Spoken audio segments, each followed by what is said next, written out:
It's the search for answers that has brought us here together today. My name is Worre, and for almost 30 years I've been an entrepreneur, struggling at times, but ultimately succeeding. As a best-selling author, speaker, and business owner, I've spent my entire career helping millions of people around the world to become entrepreneurs. And I believe strongly that there is, in fact, a better way when it comes to how we make a living. The career landscape has changed dramatically, and many are still working in a model that is completely out of date. What worked for previous generations isn't working as well for people today. In this film, we're going to explore 3 important questions. First, what's really going on in our working world today? Second, in this new economy, is it better to become an entrepreneur, or is it safer to work for someone else? And third, if a person decides to become an entrepreneur and start their own business, how can they do it without taking on massive risk? To help in this journey, I've brought together some of the greatest experts and thought leaders in the field of entrepreneurship to share the real facts with you. My intention is to give you new information that will allow you to make choices that are not limited by an old, outdated model. Let's start by understanding what's going on in our working world today.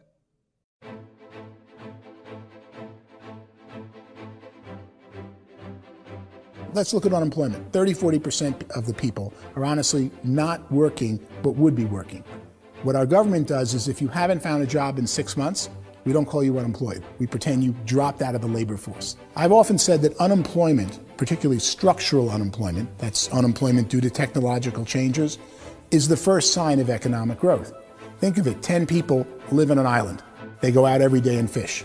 One day, new technology shows up. A missionary brings them a net. Now, using the net, one pilots the boat, one throws the net. 2 fishermen can do all the work 10 used to. That's a 500% increase in productivity, 2 doing the work of 10, in one day. You don't have to learn a lot to learn how to throw a net instead of throw a fishing line. The island's got a big problem, 80% unemployment. But the island still has all the wealth of the fish because the 2 people produce as much fish as 10 did. Now, of course, looking back in history, these changes used to take thousands of years. And during that time, we went into farming and transportation. Some of us became doctors and some teachers and lawyers, and we developed all these new professions and new manufacturing jobs. Today, these changes are occurring literally in one day when a new technological advance occurs, and we don't have the social structures to deal with it or to retrain the unemployed people. So one of the things that I think is interesting as I travel across the country and really travel around the world is the way that we work and the way we get paid for work is changing pretty dramatically. On a global basis, everything is being turned upside down because of the rapidly advancing technologies. They are eliminating many jobs, and we have been left with many people not prepared for the jobs that exist. A lot of demand in public companies was to squeeze out all the fat and to get just as much margin as we possibly could, and fat equals humans. So this idea of job security in information age is so obsolete, but it's still taught inside our school system, and that's where the problem starts. There's no financial education in school system, and people are still trained to be employees who work for that paycheck. This is a chart on the middle class. What's happening in the middle class, those that went to school, their incomes have been coming down for years. And parents still say to their kids, go to school, get a job. Now what happens to all those middle class people who are dropping off the ends of the chart? Well, they become what's called working poor. And this is what happens to working poor. But they say poverty is ending. Well, poverty may be ending, but working poverty is going up. And this is food stamp usage.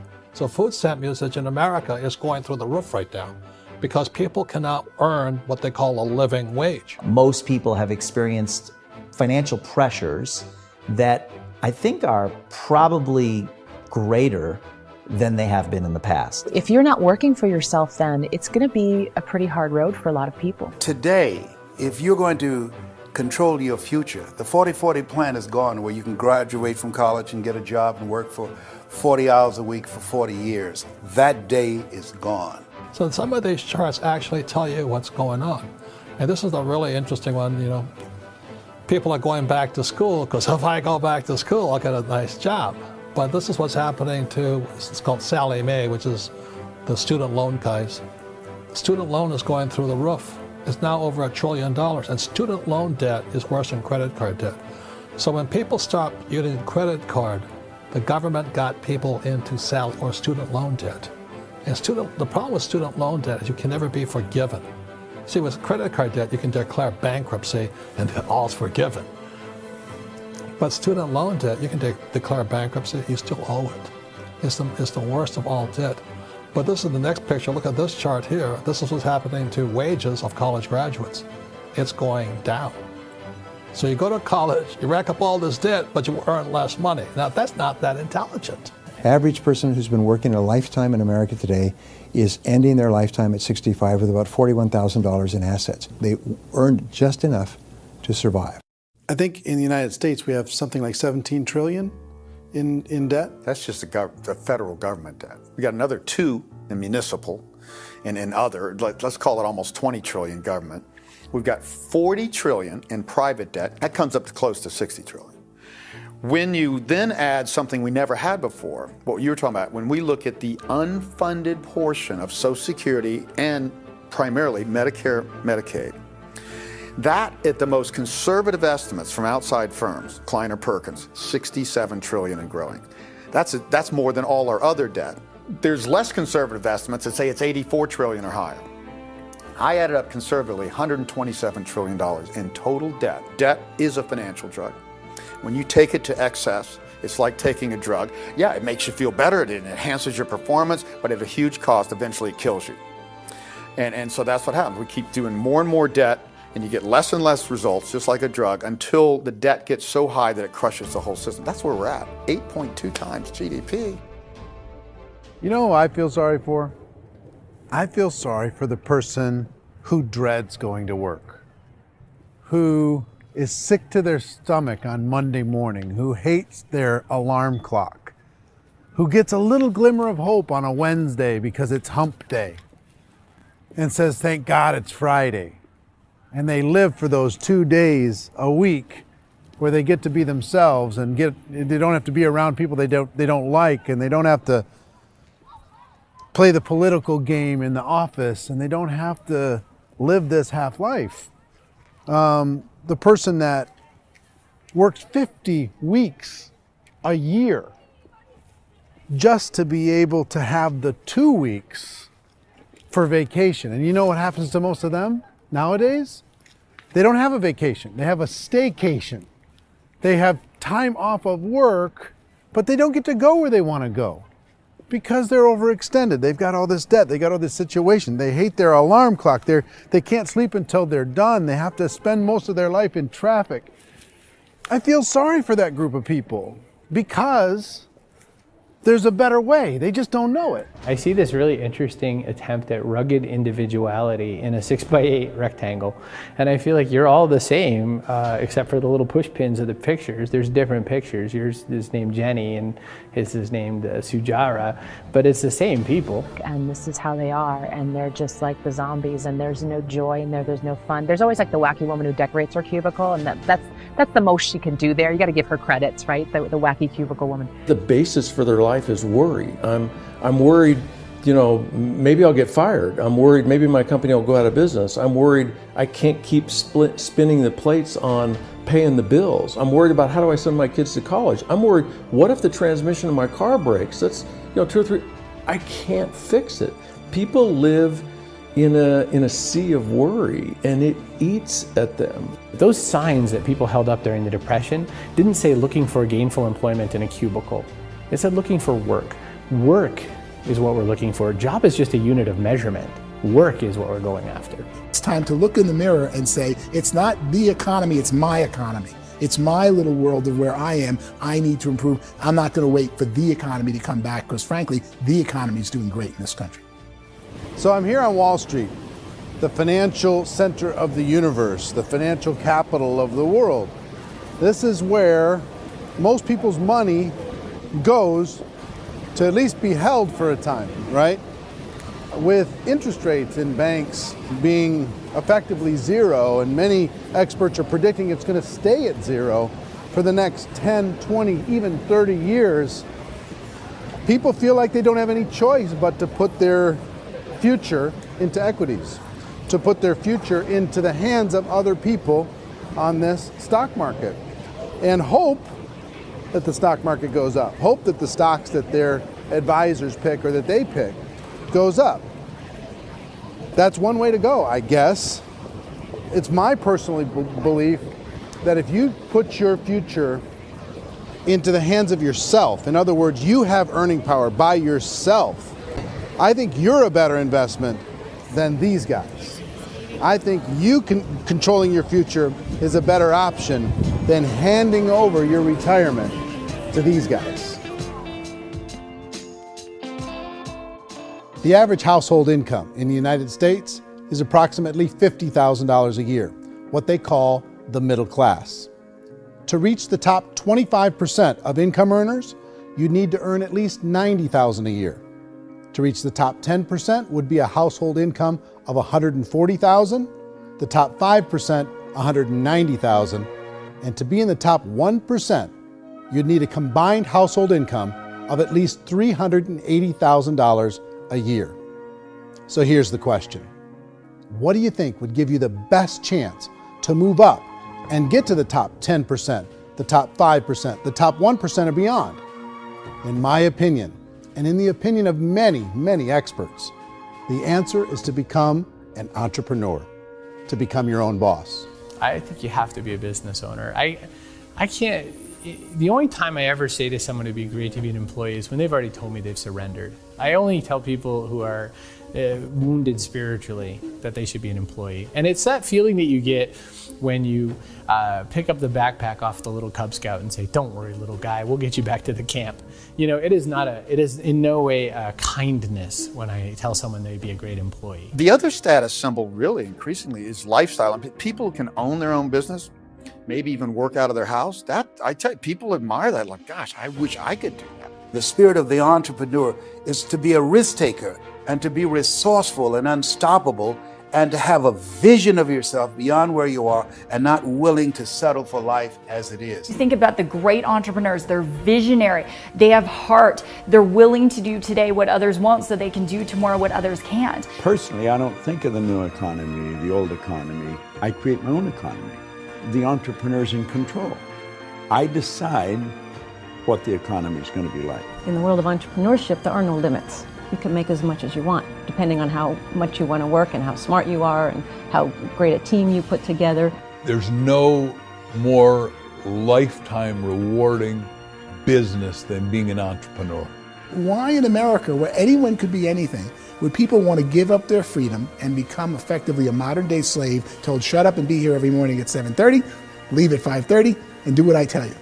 If people decide to become an entrepreneur and work for themselves, they have some traditional options, but they're riskier than you might think. Any kind of a retail business, retail build-outs is extremely expensive. Even just these small little yogurt stores where they're putting little yogurt machines and you get all the different flavors, you're spending $200,000, $300,000, $400,000 to open a yogurt shop. I would love to buy a Dunkin' Donuts, but it's $500,000 or so to start. I don't quite have that just in case money. Risking lose it all, and most guys do 2 or 3 times, and even big guys like Branson, because I'm such a fan of his, half his companies don't work. If you make $1 million, your problems are going to go. If you make $1 billion, your problems are really going to go. Just the opposite. You and I know when you're making $1 million, you get $1 million responsibilities. You make $1 billion, you got 1,000 times $1 million responsibilities. And most people say, I'd love to be my own boss. 70% of Americans would love to be their own boss, according to recent polls. But they don't know how to get there. Because what are you going to do? One, you could buy an existing business. If somebody's selling an existing business, you have to ask why. Usually because it's probably hard. It's probably not making as much money as they hope. 2, they could buy a franchise. A little less risk, proven system, but it's expensive to be able to do that. 3, they could start something from scratch. And that's where a lot of people feel like, I don't have the chops to do it. I don't have the money. I don't have the product idea. I don't have the expertise. I don't have whatever it's going to take to be able to get there, and I can't risk my family to do it. So 4th, they could become an investor.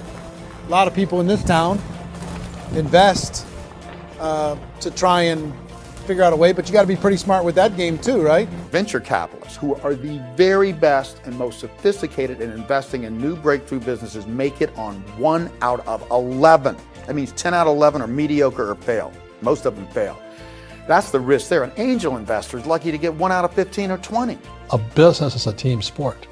Like, I have to have accountants, I have to have engineers, I have to have system designers, I have to have sales, marketing, I have to have accounting, I have to have mission statements, I have to have legal and all that. The average Joe Schmo, even me, I go out there, I don't have the skills to put a business together. I think the bottom line for the 4 traditional options is they take money, sometimes a lot of it.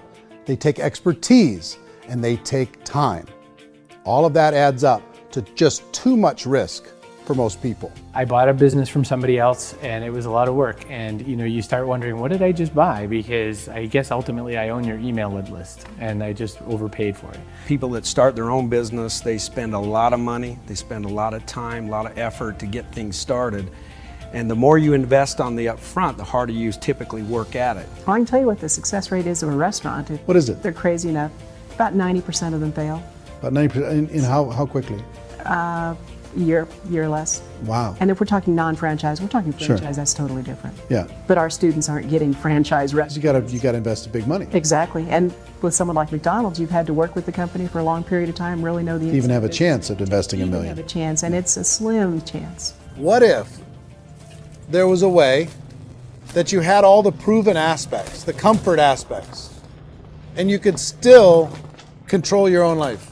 What if there was both? In other words, you didn't have to create everything from scratch. You didn't have to be a super leader. All you had to do, what if there was a proven product already? You didn't have to create the product. And there's a proven system already, proven training already. Everything except an employer. That was the only thing that you didn't have. Do you think more people would be open to working for themselves in that environment?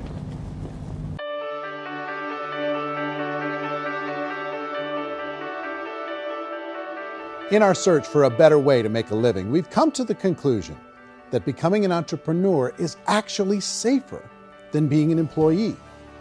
And through our look at the entrepreneurial options, one particular path kept coming up from expert after expert.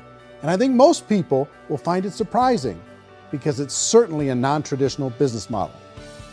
That model is for people to start their own business and become an entrepreneur through the creation of a network marketing business. Some people call it direct selling because the product is being sold directly from the manufacturer to the end consumer, cutting out the middlemen. Other people call it multi-level marketing, or MLM, because there are multiple levels of commissions paid. The most common term today is network marketing, because network marketing best describes using a large group of independent distributors, independent entrepreneurs, to move a product or service more efficiently. So my friend here, Donald Trump, and I, we always write about the network marketing industry. And the reason we support the network marketing industry is because it really is a business school for entrepreneurs. Because most people come out of school looking for a paycheck. Oh, that's terrible. I went to network marketing like that. I think if it didn't exist, we should invent it. It is that good. I think direct selling is a great way to do business today. It's very easy to get into that industry, and you can be self-employed, be in effect an entrepreneur. When we see multi-billionaires adding network marketing companies to their portfolio of companies, that would be a clue. When we see people who are very famous authors and very famous business people endorsing the industry, that would be a clue. These network marketing companies aren't $50 million companies, they're billions and billions of dollars. They lead the stock market, they're major companies. When we're going to get it?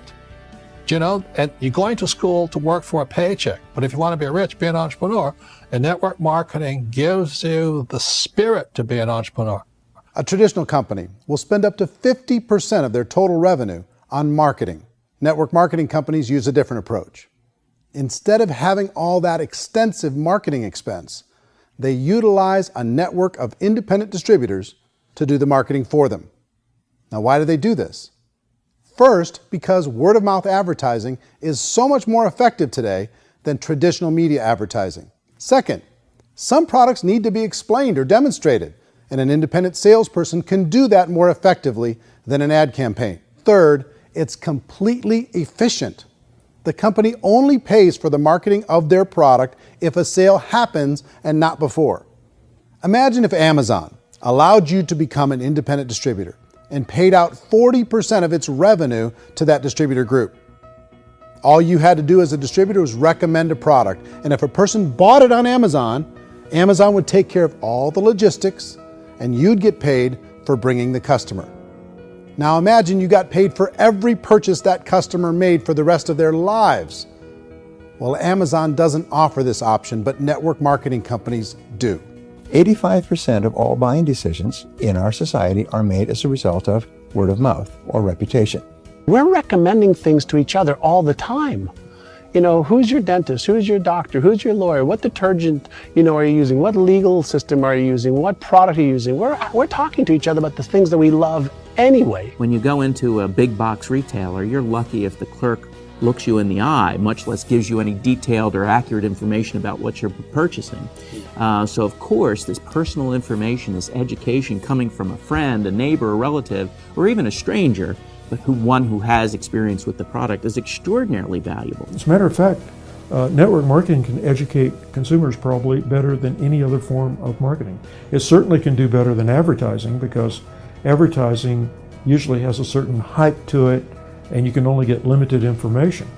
So, network marketing trumps advertising. If you were a typical sales company and you wanted to sell $1 million a month worth of product, you might go find 100 superstar salespeople. The quota would be $10,000 a month. So network marketing as a distribution system just flips the numbers. So we use 10,000 happy, raving fans of a particular product, and we don't concern ourselves so much with how much product each one of them individually sells. If they sell just $100 or $200 a month, and there's 10,000 of them, you're selling $1 million to $2 million a month worth of product. And that's the best way I can explain how network marketing works. This is the marketing arm of the company. There's not money being wasted on bricks and mortar. There's not money being wasted on inventory that's sitting stagnant somewhere.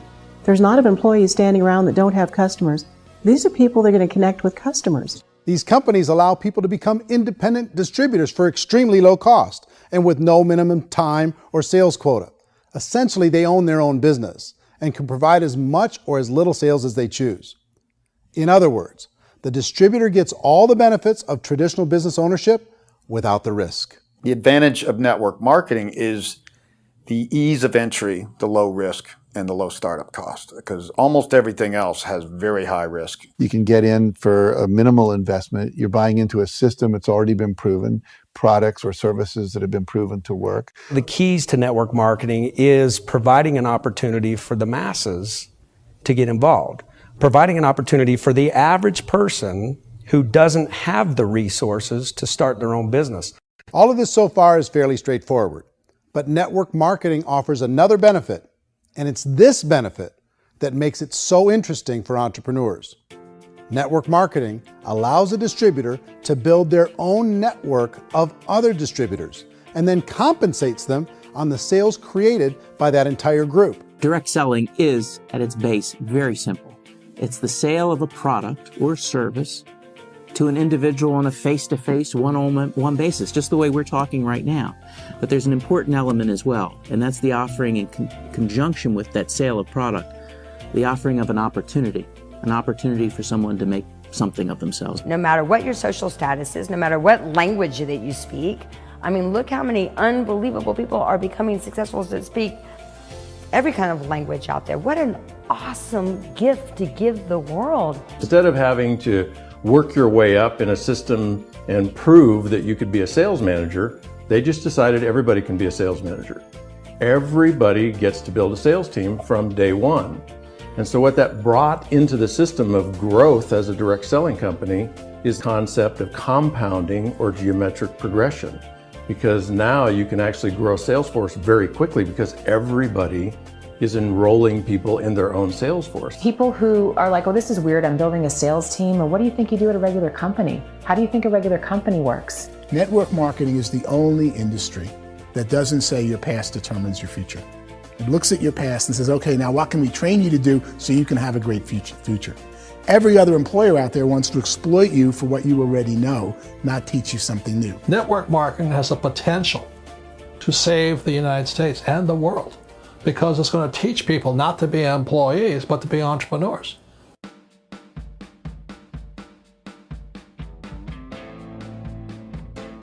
According to the Direct Selling Association, if you add up all the network marketing companies around the world, they combine to do over $178 billion a year in retail sales.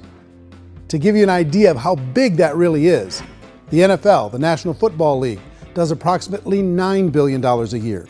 The music industry does a little more than $16 billion a year, and the movie industry does about $80 billion a year.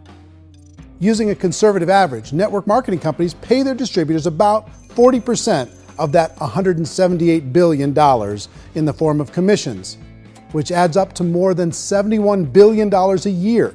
That's almost $6 billion a month. It's almost $200 million in commissions every single day. So it's certainly working, and people are making serious money in network marketing. With the growth of the direct selling industry over the last 10, 15, 20 years, we've seen a broader understanding of the channel. We have seen more and more people getting involved in the business, so our penetration in the marketplace has increased, and thus the understanding in the marketplace of who we are has increased. And we've seen non-direct selling companies look at the direct selling model and say, something's going on there. People are making money. Companies are being profitable, individuals are being motivated, product is being delivered to market. Maybe we should explore this. Some people think only the people at the top make money. Well, let's take a look at that as well. In the network marketing profession, there are roughly 5 in the world who earn over $1 million a year. If you round that number up to $2 million a year, that adds up to about $1 billion a year. That takes the $71 billion paid out each year down to $70 billion. So where does the rest of the money go? The vast majority goes to part-time people making anywhere from a few $100s a month to many thousands of dollars a month. It goes to people who choose to make it a full-time career move and earning even more than that. Every day, people are using the money they earn through network marketing to pay off debt, have more fun, and improve the quality of their lives. Everyone I know in network marketing has been doing that since the 50s. They go to work when they want to go to work. They stop working when they want to take time with their children to have a leisurely breakfast and discuss issues and driving to school. They go back to work when they get home, wherever they're working out of. The biggest thing that I've seen is people that have become much happier in their life. MLM has probably made more millionaires of more people in more countries, and I've spoken to them in 67 countries than any other single form of business, starting from nothing. If they have a choice between working a job for the next 10 years or working a network marketing business for the next 10 years, the result of working the network marketing business will be better. A lot of people within the industry go on and make this a career and do extremely well at it. Network marketing has been nothing but good for everyone I know that's been involved with it because they did it seriously and they played full out and they've been very successful. It's been a constant barrage of success stories and people showing off stuff that they got as a result of it. How many people are involved? Approximately 16 million Americans and 96 million people around the world are currently participating in network marketing. And in a recent poll, 82% of those people report a good, very good, or excellent experience with network marketing. So people are happy.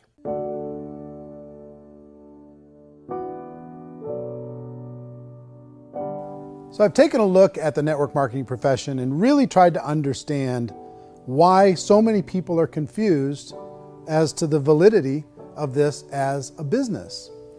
One is this pyramid shape. People get really messed up with this pyramid. Oh, it's one of those pyramid things. So I just think there are a lot of haters out there who really don't understand the industry and say, oh, it's a get-rich-quick scheme. It's a pyramid. Well, corporate America is a pyramid scheme. You know what I mean? It goes like this. You have thousands of MBAs, let's say working for Ford or General Motors or Coca-Cola. If all these MBAs, they're all trying to get to here, that's a pyramid. Only one guy's going to make it. Every 10 years, one's going to make it. Whereas you look at network marketing, it's like this. So you're here, and your job is to develop other CEOs coming up behind you. So it's an inverse pyramid. In network marketing, it's a very simple concept. If you sell product, you get paid. It is paid based on production. There is no first mover's advantage. There is no investment component where the more somebody spends, the more they're entitled to make. So the two are polar opposites of each other. It doesn't matter what shape the company is or the compensation plan is shaped, whether it's a circle or a pyramid or a triangle or a trapezoid, it doesn't matter. If compensation is coming primarily from recruitment, then you've got a problem. On the other hand, if an operation is basing their compensation to participants on the basis of sales, even when those sales are generated by people you've recruited, well, then you're a perfectly legitimate enterprise. That's the legal test, it's the practical test. Another issue that's been true in the past that is no longer true now is people used to be in network marketing loaded up with products that they couldn't sell, and they ended up a loser. They ended up with a bunch of product in their garage, they ended up with a bunch of products sitting in their kitchen shelves or whatever, and they thought they could sell it, and then they weren't willing to or able to sell it, and they ended up with a bunch of stuff, and they were bitter about it. There was this thing called front loading where you had to buy, like, well, if you bought $25,000 worth of product, you got better commissions and all this. Today, it's almost all done by computer. It's direct mail, comes from a warehouse somewhere else. You don't have to have all this inventory. You don't have to stock up. It's a paperless world now. You know, most of it's done online. You have a back office. It really works. And I mean, the technology has changed everything. Third issue is people start talking about 99% of people in network marketing don't make any money. Well, we've talked about that over the course of this journey together. Almost $200 million a day is being paid out to network marketing distributors around the world. The naysayers, the people who say that it doesn't work, are usually the ones who just don't know how to make it work for themselves. And so they're giving you an opinion, and I tell people, don't confuse people's opinions with expertise, because opinions are free. And don't confuse sincerity with the truth, because people can be sincerely wrong. But here's the reality inside of network marketing. The vast majority of people that get involved in network marketing just become customers, and they get involved to be able to purchase product at a lower price. If you take Costco as an example, if a person goes into Costco and gets a membership to Costco so they can get a lower price on the product, we don't call that person a loser because they have a bunch of product that they walked out with a smile on their face. Yet when some people want to take a look at network marketing, they say, well, those people, they're just using the product and they aren't earning an income, so they must be a loser. They're not a loser, they're a happy customer. That's the vast majority of people that are involved in network marketing. Now, a smaller percentage of those people decide to go build a business. They earn $300 a month, $500 a month, $1,000, $2,000. That's the bulk of earnings in network marketing. And then there's the few that really decide to take it serious, really decide to build a large network, really work to make that network very, very productive. And those people make huge amounts of money, and there's no cap.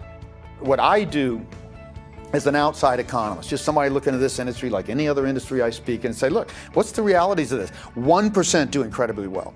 10% generate some additional income at pretty low risk and effort. That's not, and 90% of people roughly end up customers. One thing that I think is real when it comes to people's perceptions about network marketing is people put this, and distributors, I think, involved in network marketing have some responsibility for this. They have sometimes unrealistic claims about the product or about the income. Most people who become distributors, they want the money, they want to be successful, but they don't have the skills. They don't know what to do. And when people don't know what to do and they're in a new business, they're scared. And when they're scared, they panic and desperation kind of sets in. So they think everyone they talk to has to get in. So if I talk to you and you say, well, no, I don't have time to do that, they're like, no, I need you. You have to do this or I won't be successful. So I start clawing on you. I start that desperation. So then I start making claims about the product, which are not appropriate, probably not even true. Or I start saying, let me show you how you can make all this money and you don't have to do anything, Eric. And so you just totally misrepresent the opportunity, and you're clingy with people because you think you need everybody to be successful. and you don't. You know, one of the messages that I try to deliver most forcefully to companies as well as salespeople in direct selling is that you don't have to overpromise. The reality is in network marketing, there's a lot of hard work involved. There's a lot of effort. You're going to have to develop yourself. It's a business like anything else. It's going to take some time, but in my opinion, it's better.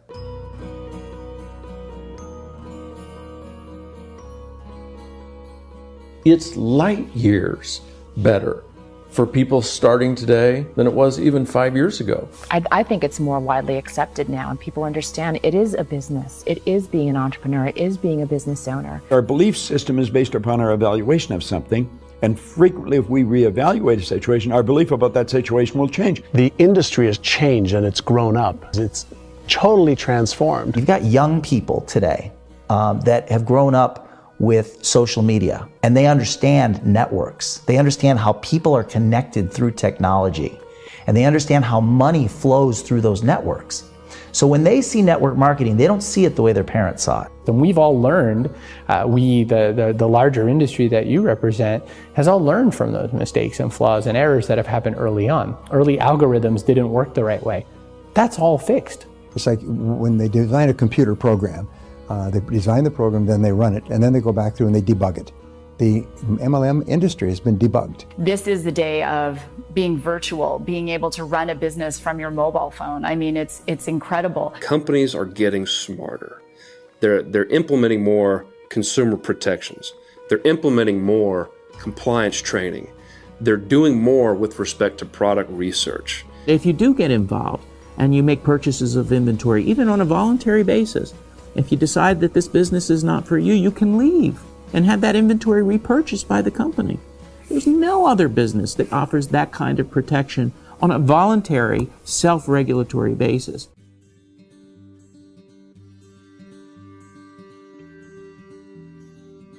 If you decide to look further into a network marketing business in order to generate more cash flow for your family, I would recommend reviewing the following 4 elements. First is the product or service. And on the product or service, I would ask 5 important questions. 1, do you like it? Is it something you would feel comfortable sharing with others? 2, is there a recognized need in the marketplace? It's hard to create a need if one isn't naturally there. 3rd, does the product meet that need? Does it solve a legitimate problem for consumers? And 4th, is it priced to sell? Can it compete in the marketplace? And 5th, is it priced for profit?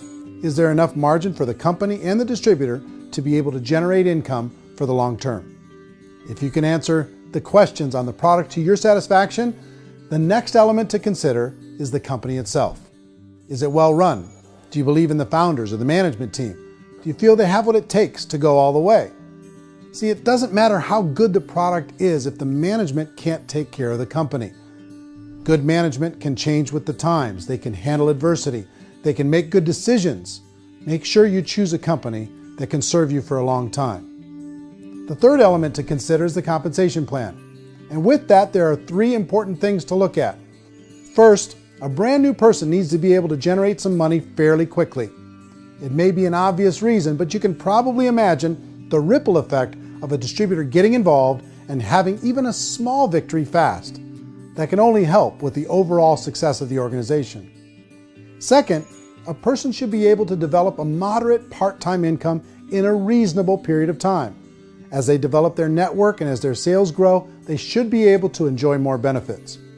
And third, for the people who are really serious, for those who decide to really go pro in the network marketing profession, there should be the possibility to make a serious full-time income if they work hard and are committed to developing their skills.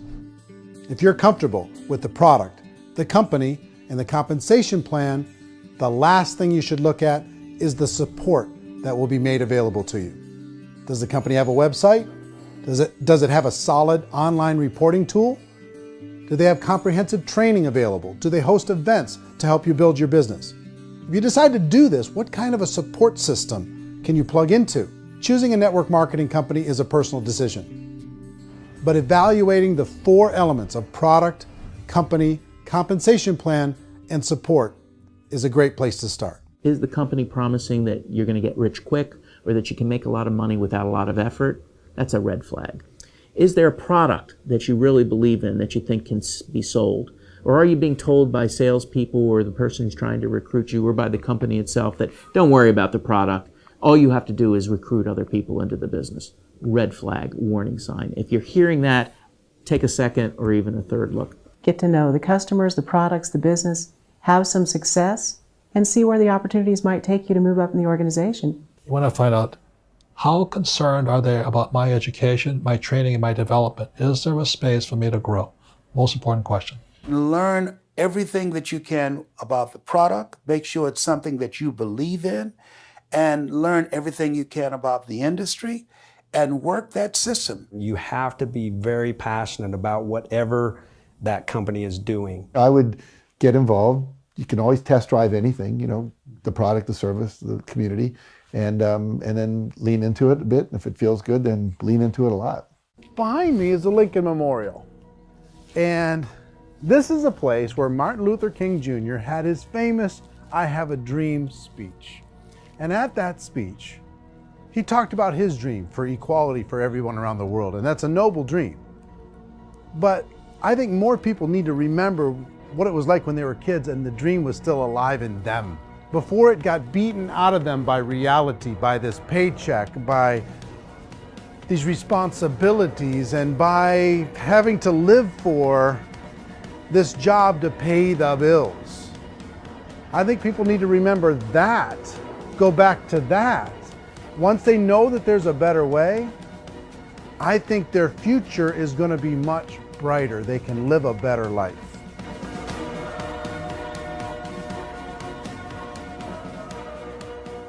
So if you're considering getting involved in a network marketing company, let me offer you just a few pieces of advice.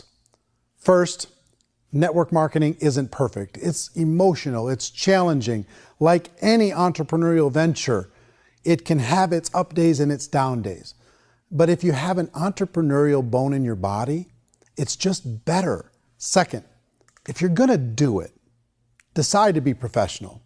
Decide to go pro. It's better to do that than just be this amateur sticking your toe in the water. Third, as any professional, you're gonna have to learn some new skills. And I promise you, inside of the network marketing profession, they're not too difficult to learn. Fourth, like anything worthwhile, it's gonna take some time. Don't expect that you're gonna get to the finish line right out of the gate. And fifth, it's worth it. It's worth it to be able to take charge of your life again. It's worth it to be able to control your own financial situation. It's worth it for the people you're going to be able to spend time with. It's worth it for the things you're going to be able to see and the experiences you're going to be able to experience. It's worth it for the causes you're going to be able to contribute to, the lives you're going to be able to touch, the customers you're going to be able to help, the friendships you're going to be able to develop. I promise you, it's worth it. Remember, most people are searching for answers just like you are. But I do have to tell you the catch to network marketing. If there is a catch, if you want to understand this from an emotional point of view, people say, well, it sounds too good to be true. It's not, it's hard work. But here's the catch. Most people still don't understand it. So you're going to have to endure the loss of social esteem from ignorant people. The uneducated will think less of you. Now, if you can handle that, you're on your way. If that's going to destroy you, you know what? Entrepreneurship in general probably isn't in your future. If you can face that catch, you can become unstoppable. I want everyone to really contemplate this if they're not in network marketing. You're in a job, you probably have a mortgage, you have rent, you have debt, whatever's going on. You're in a prison. You work just hard enough to keep them from firing you, and they pay you just enough to keep you from quitting. Come on! I've been there, done that, and bought that t-shirt. In network marketing, if you run into failure, it's really just a homework lesson for yourself. There's no one to blame. You really have no excuse not to be successful. You just don't. People don't want to hear that, but there's so much available to you. If you want to be a good network marketer, be a student to the people above you, be a fellow traveler to the people on the same level, and be a teacher to those below, and know when it's appropriate to do which. People who are not afraid of asking people to buy things or not afraid of persuading people with a chance they may say no, these people own the future. Nothing happens until something moves. So you got to go move, you got to go do something, or nothing's going to change in your life. In the beginning, you're going to do a lot of things that you don't get paid for. But as you go down the road, you get paid for a lot of things that you don't do. And your job is rehabilitate the spirit, the entrepreneur spirit in all of us. You get it back. Either give it a strong yes or a strong no, but no wishy-washy, dilly-dally stuff in the middle. There's dreams and there are nightmares, but I believe that the biggest nightmare of all is when you don't pursue your dream. You're going to see some monumental growth in this profession. It's an exciting, exciting time to be involved with the network marketing profession. The next 10 years, I see just exponential growth. When that tipping point comes, it's not a matter of asking somebody, have you ever heard about network marketing? You're really asking them, which company are you building your wealth in? We are here to fix the world, to improve relationships with other people, to improve other lives.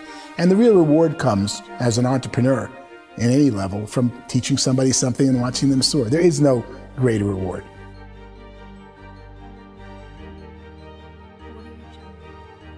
Life's too short to spend it living someone else's dream instead of your own. It's too short to spend it living at a fraction of your potential. Can being an entrepreneur be a challenge at times? Sure. But here's what you get in exchange. It can be yours. Something that you built, something that you created, something that you made happen. This balloon represents your dream. It represents entrepreneurship. My wish for all of you is that you would reach out and grab it. The choice is up to you.